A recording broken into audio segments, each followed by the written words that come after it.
नमस्कार मित्रांनो, मी प्रशांत पवार निरपेक्ष या युट्यूब चॅनल व प्रशांत पवार या फेसबुक पेजवर आपलं सर्वांचं खूप खूप खूप स्वागत आहे.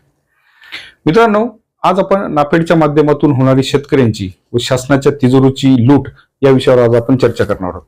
सर्वप्रथम ही लूट कशा माध्यमातून होते यावर आज आपण प्रकाश टाकणार आहोत.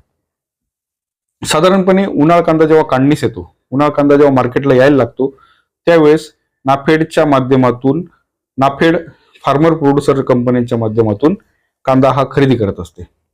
साधारणपणे ऍक्च्युअल जेव्हा मार्केट रेट असतात व नाफेडचे रेट असतात यांच्यामध्ये 500-700 रुपयांचा फरक असतो.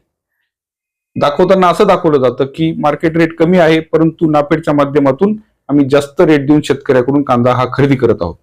परंतु ऍक्च्युअली खूप अत्यल्प प्रमाणात हा कांदा शेतकऱ्यांकडून घेतला जातो.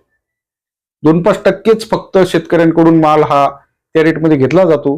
बाकीचा सर्व माल हा ज्या व्यापाऱ्यांनी मार्केटमध्ये कमी भावात जो कांदा घेतलेला असतो तो त्या नाफेडच्या स्टॉक पॉइंटवर हा पाठवला जातो व पैसे त्या रेटने काढले जातात.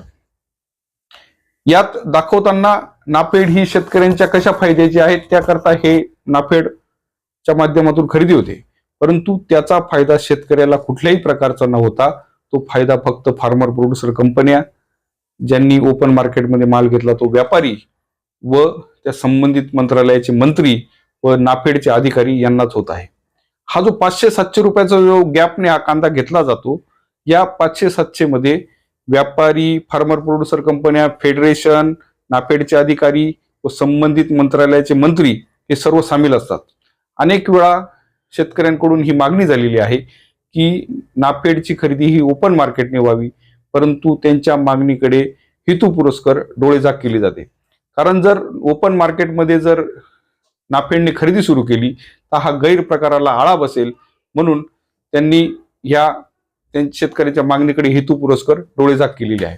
म्हणून नाफेडचा फायदा हा शेतकऱ्यांना न होता हा फक्त लोकप्रतिनिधींच्या सहकार्याने ज्या फार्मर प्रोड्युसर कंपन्या टाकलेल्या आहे हा फक्त त्यांनाच फायदा होत आहे.